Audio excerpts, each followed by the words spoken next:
बहुत ही खूबसूरत आवाज मां सरस्वती पुत्र, जो इस चार पानी के पवित्र पावन धरती पे आज आपका आगमन हुआ है। चांदनी बहुत अच्छे सिंगर है भाई, और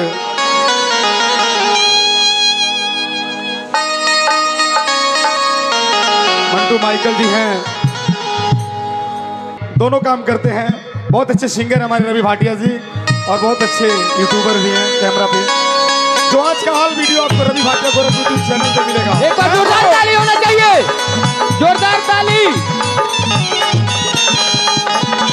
और देखिए, इनके सम्मान के लिए गोरखपुरिया भाभी को मैं आमंत्रित करता हूं, जिनको चुनरी पहना के